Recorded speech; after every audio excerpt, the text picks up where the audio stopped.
Gildan Media, a division of Recorded Books, presents Profiling the Fraudster, Removing the Mask to Prevent and Detect Fraud, Wiley Corporate F&A, by Simon Padgett, narrated by Barry Abrams. Publisher's note: this audiobook has bonus material. Please contact whomever you purchase this audiobook from to request the material. All figures referenced in this audiobook can be found in the bonus material. Preface. The typical organization loses 5% of its annual revenue to fraud.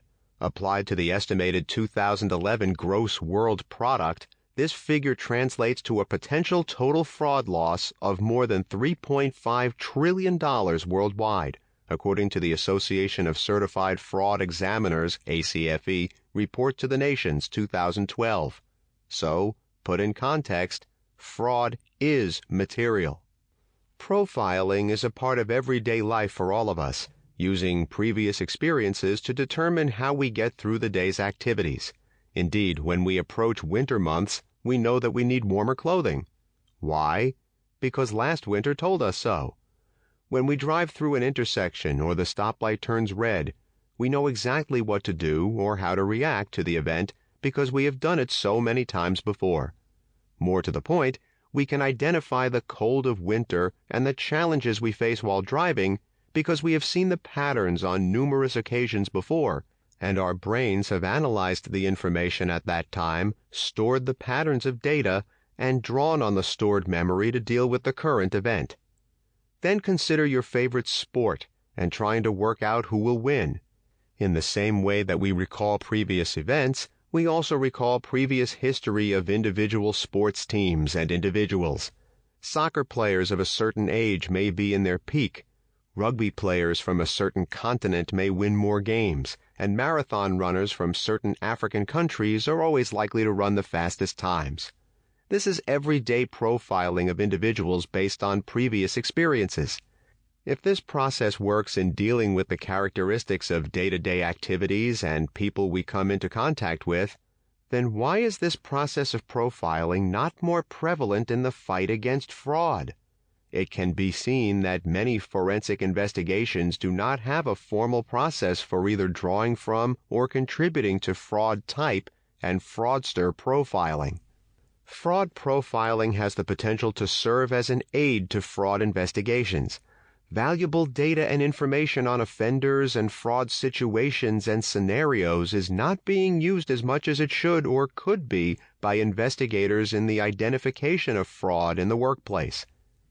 Occupational fraud or white-collar crime reflects a high rate of incidence and a relatively low rate of detection, making it one of the significant crime challenges of the 21st century. Fraud risk can be more effectively managed by integration and use of previous knowledge concerning the individual, the situational environment, and motivations driving fraud offenders. Examination of empirical research on fraud types and fraud offenders yields common characteristics, such as the fact that the average fraudster, statistically, is male, is married with a degree, and has a professional relationship, usually by means of employment with the victim organization. The fraudster is most likely to work in the accounting, finance, or procurement department, those being the gatekeeper elements of the business process, and not within the internal audit department. Currently, he or she is more likely to be working for a financial services organization, according to the Association of Certified Fraud Examiners and its 2012 Report to the Nations on Occupational Fraud and Abuse. Research has revealed many types of fraud offender and the circumstances in which fraud is committed. Much of this research tells us that the fraudster is the opportunistic offender with no criminal record, who, out of greed, abuses a position of financial trust to commit a fraud alone or with few accomplices. An interesting finding is the fact that most fraud offenders find complex methodologies to carry out and also to hide their crimes.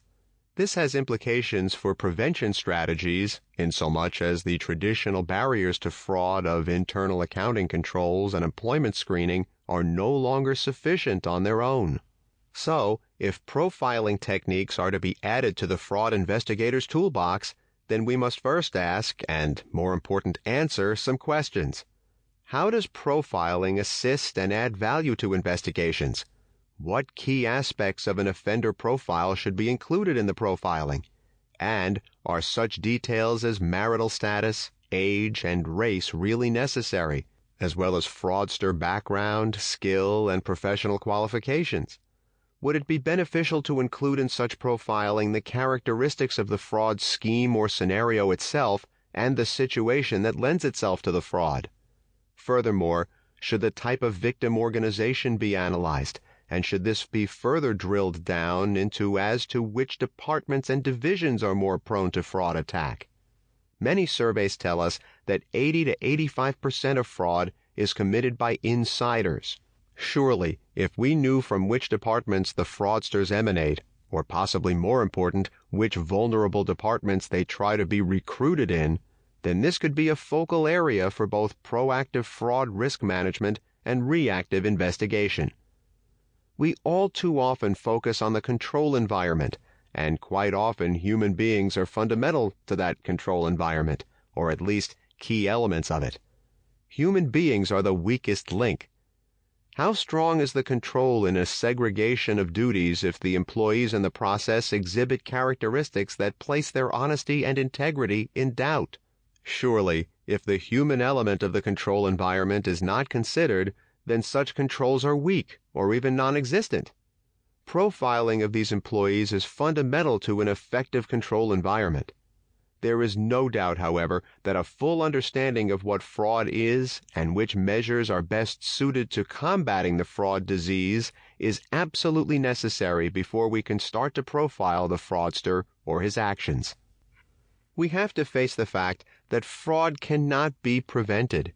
Internal controls and security systems reduce the risk, but there are no guarantees, and the track record of prevention and detection is actually not great.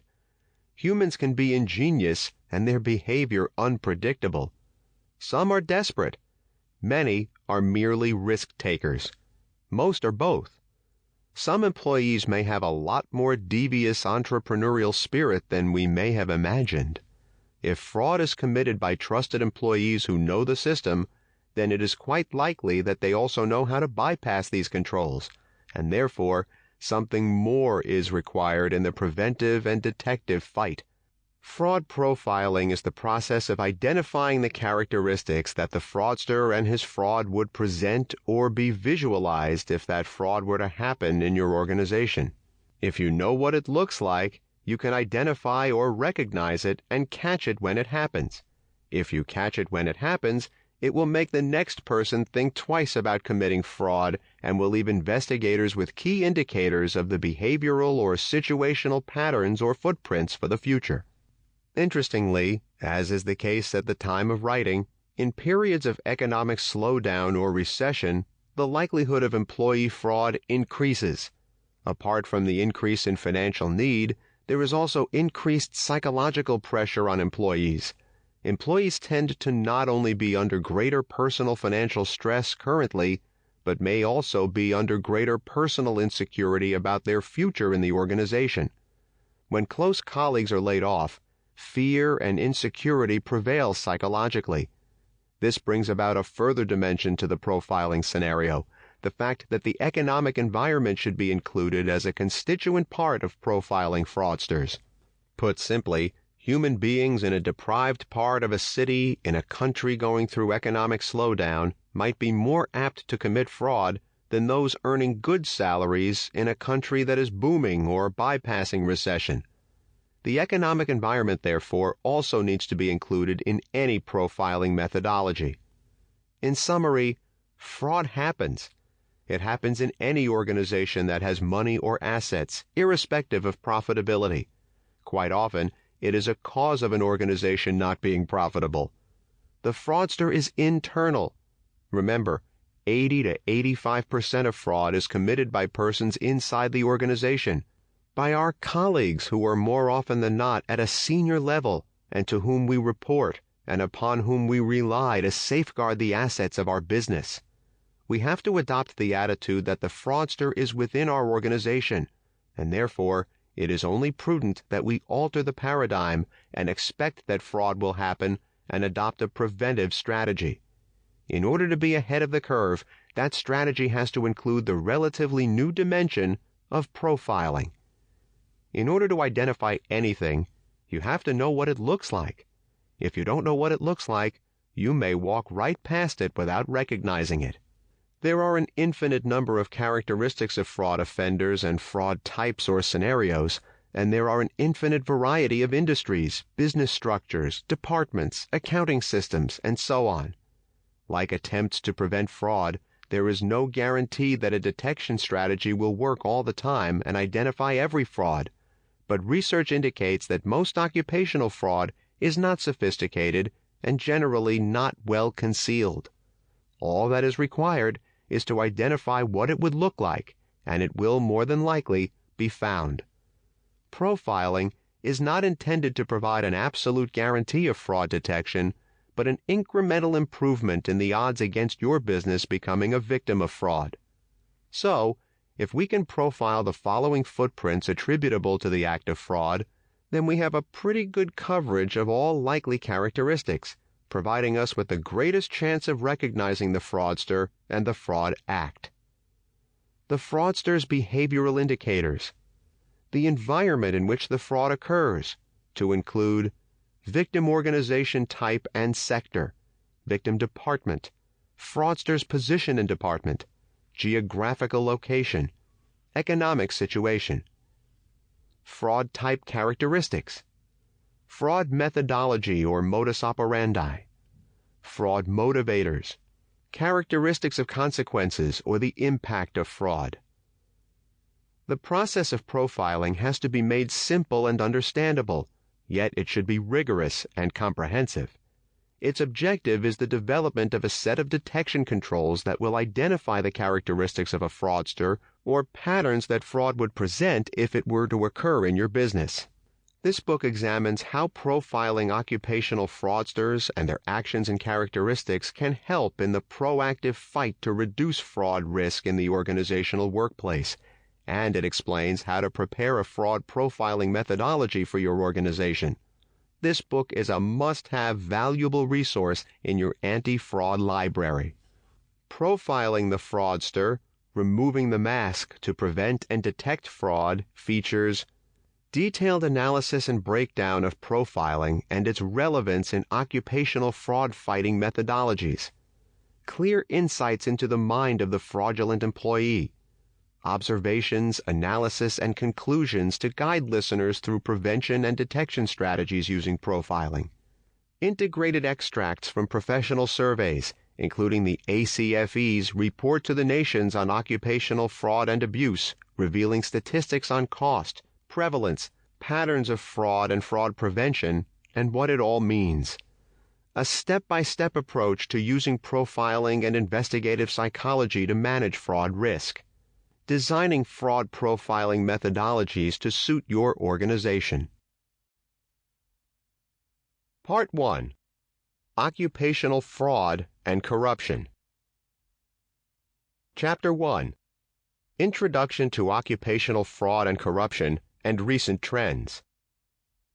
When I started writing this book, I considered jumping in at the deep end and commenced rapidly making notes of the various approaches to profiling by compiling a list based on my 20 or so years of experience in the fraud investigation field of exactly what, when profiled, would be of use to the fraud investigator. Yes, there is the behavior of the convicted fraudster to understand, as well as his modus operandi, but what about which industry type or department he is likely to work in, his likely position within the organization, the likely geographical location, economic environment, and personal circumstances?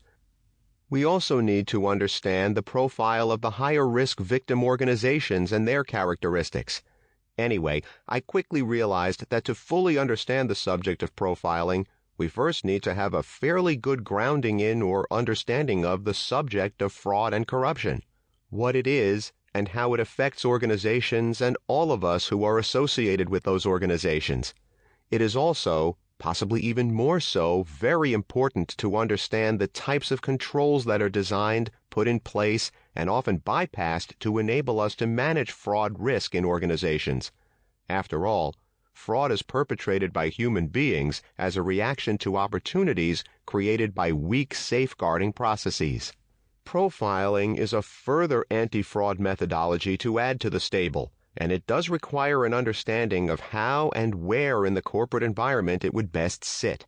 After all, you would not bring in a new team member without first ensuring a good fit, or put a new thoroughbred into a stable to share with other horses without first having an understanding of those neighbors and what makes them kick.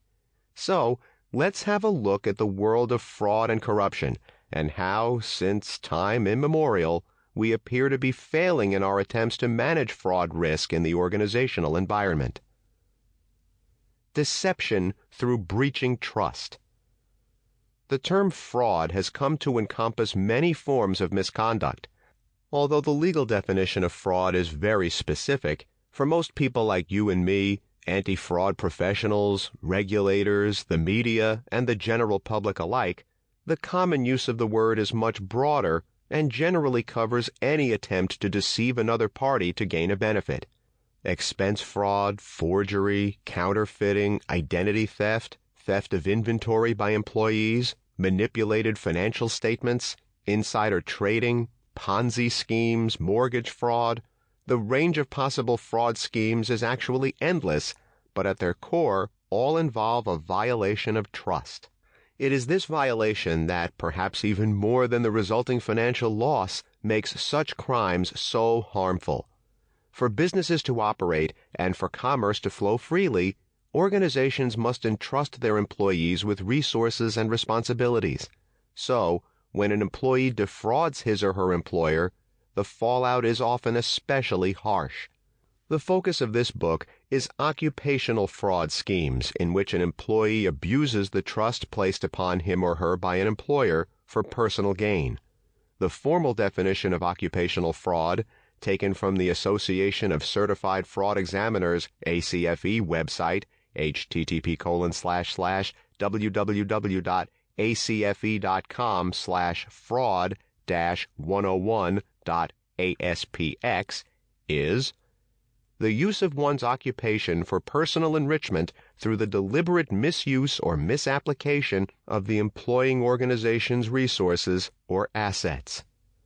While this occupational fraud category is but one facet of the vast overall fraud universe, fraud in the workplace is huge and covers a wide range of employee misconduct. It is without doubt a material threat faced by all organizations and their employees worldwide. Global trends in occupational fraud. The Association of Certified Fraud Examiners, ACFE, a leading professional body of fraud examiners, has undertaken extensive research into the costs and trends relating to occupational fraud schemes. The findings of the ACFE's initial research efforts were released in 1996 in the first Report to the Nations on Occupational Fraud and Abuse, with subsequent reports released in 2002, 2004, 2006, 2008, and 2010. The ACFE's 2012 Report to the Nations on Occupational Fraud and Abuse, now carried out every 2 years, provides an analysis of 1,388 fraud cases investigated worldwide by qualified fraud examiners and continues a tradition of shedding light on trends in the characteristics of fraudsters, the schemes they perpetrate, and the organizations being victimized. The ACFE findings truly reflect global trends in occupational fraud and abuse and are invaluable in keeping us abreast of the fraud disease. The goals of these reports have been to summarize the opinions of experts on the percentage of organizational revenue lost to all forms of occupational fraud and abuse, categorize the ways in which occupational fraud and abuse occur, examine the characteristics of the employees who commit occupational fraud and abuse, determine what kinds of organizations are victims of occupational fraud and abuse. Each version of the report has been based on detailed information about fraud cases investigated by certified fraud examiners, CFEs. Each new edition expands and modifies the analysis contained in the previous reports to reflect current issues and enhance the quality of the data that is reported. This evolution has allowed the release of increasingly meaningful information from the experiences of CFEs and the frauds that they encounter.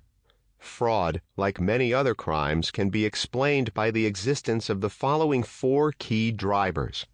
1. A supply of motivated, pressurized, or incentivized offenders. 2. The absence of capable guardians and policing, or weakness in control systems, opening up an opportunity. 3. Rationalization in the fraudster's mind, bringing about justification for his actions in exploiting the opportunity to satisfy the motivation. 4. The availability of suitable victim organizations. The motivation, pressure, or incentive to defraud may be as simple as financial need or greed, or anything from unrealistic deadlines and performance goals to personal vices such as gambling or drugs. The opportunity to commit and conceal fraud is really the only element over which an organization has significant control. The opportunity is an open door to solving a non-shareable problem by violating a position of trust, and is generally provided through weaknesses in the internal controls. Some examples of weak internal controls include, but are by no means limited to, absent or inadequate procedures surrounding the following: supervision and review, segregation of duties, management approval and delegation of authority, system controls. Rationalization is a crucial component because most people need to reconcile their behavior with the commonly accepted notions of decency and trust. Some examples of justifications for their actions given by fraudsters I have met include the following: I really need this money, and I'll put it back when I get my salary at the month's end. I'd rather have the company on my back than the tax people. Everyone else is doing it. I just can't afford to lose everything I have worked for, my home, my car, everything. The availability of a suitable victim organization is an easy one. It is more often than not the fraudster's employer, with whom he has built up a relationship of trust, quite often over many years. The ACFE 2012 Report to the Nations on Occupational Fraud and Abuse analyzes statistics from fraud cases investigated worldwide to gain an understanding of the characteristics of fraudsters, their schemes, and the types of organizations being targeted. Throughout the report, the statistics include comparison charts showing several years of data, which highlight the consistency of findings over time. This uniformity is among the most notable of observations from the ongoing research and indicates that the findings truly reflect global trends in occupational fraud and abuse, and that the ACFE statistics represent an important core base for profiling in any organization. The cost of occupational fraud and corruption. Determining the full cost of occupational fraud is an important part of understanding the depth of and motivation for the fraud problem. News reports provide visibility to the largest cases, and most of us have heard stories of employees who have brazenly stolen from their employers. Even so, fraud is all too often treated as an anomaly in the business process rather than a common example of the risk faced by all organizations. Unfortunately, obtaining a comprehensive or exact measure of the financial impact of fraud and corruption on organizations is challenging, if not impossible. Because fraud inherently involves efforts of concealment, many fraud cases will never be detected, and of those that are, the full amount of losses might never be determined or reported. Consequently, any attempt to quantify the extent of all occupational fraud losses will be, at best, an estimate. As part of the ACFE's research in its report to the nations, each CFE who participated in the survey was asked to provide his or her best assessment of the percentage of annual revenues that the typical organization loses to fraud. The median response indicates that organizations lose an estimated 5% of their revenues to fraud each year. To illustrate the magnitude of this estimate, applying the percentage to the 2011 estimated gross world product of $70.28 trillion results in a projected global total fraud loss of more than $3.5 trillion.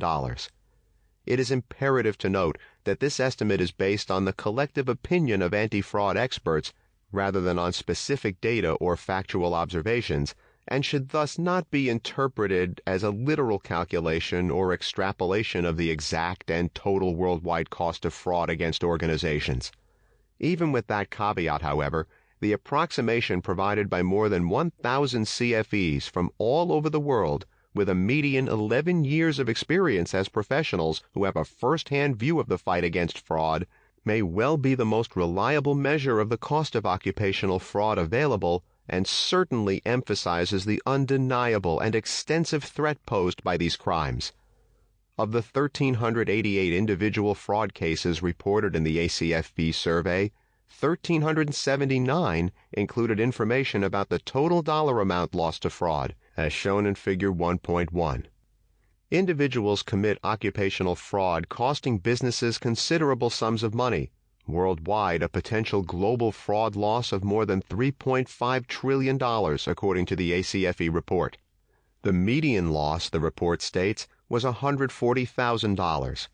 More than one-fifth of the frauds involved losses of at least $1 million, and the frauds lasted a median of 18 months before being detected. It can be seen that any methodology that can be used to improve fraud risk management must be seriously considered. Types of occupational fraud. The top 3 classifications or means of committing occupational fraud are corruption, asset misappropriation, and fraudulent financial statements, as depicted in Figure 1.2. Within each classification is a myriad of types and schemes that need to be understood when considering methodology profiling. As indicated in Figure 1.3, asset misappropriation is by far the most frequent form of occupational fraud, comprising 87% of the cases reported. It was also the least costly form of fraud, with a median loss of $120,000. At the lower end of the frequency spectrum are cases involving financial statement fraud. Financial statement fraud was, however, by far the most costly form of occupational fraud. Financial statement fraud schemes made up just 8% of the cases in the ACFE study, but caused the greatest median loss at $1 million. Corruption schemes fell in the middle, occurring in just over one-third of reported cases and causing a median loss of $250,000, with asset misappropriation having the lowest median loss, as depicted in Figure 1.4. High-level or owner or executive perpetrators cause the greatest fraud loss to their organizations in terms of monetary value rather than quantities of frauds. This is particularly shocking considering that the tone at the top is considered to be a fundamental constituent part of a sound anti-fraud program. In actual fact, frauds committed by owners or executives were more than 3 times as costly as frauds committed by managers and more than 9 times as costly as other employee fraud, according to the ACFE. Executive-level fraud also took much longer to detect. The most common executive-level fraud, according to the survey, is corruption, 54% of cases, followed by fraudulent invoicing schemes, 33%, expense reimbursement fraud, 21%, and fraudulent financial statements, 21%. Other schemes include payroll fraud, check tampering, and cash theft. Early fraud. Business has been around for thousands of years, and the way it is run and sometimes abused can be embedded deep in the culture. Occupational fraud was defined by American criminologist Edwin H. Sutherland, 1883 to 1950, as a crime that involves a betrayal of trust implied in the holding of an office or other position of trust. Sutherland used the term white-collar crime, casting doubt on the idea that poverty breeds crime. Sutherland argued in White-Collar Crime that members of society occupying positions of privilege and status were just as likely to commit crime as those from lower classes. Sutherland's work, it could be argued, reflects some of the earliest studies on profiling criminals. It can be contended that rationalization of occupational crime comes from its low visibility, occurring under cover of employment, with victims often suffering without meeting perpetrators, resulting in the indirect nature of the act giving the appearance that it is victimless. Research shows, however, that occupational fraudsters display criminal thinking that parallels street-level offenders with similar behavioral traits that serve as risk factors. Generally, Sample complete. Ready to continue?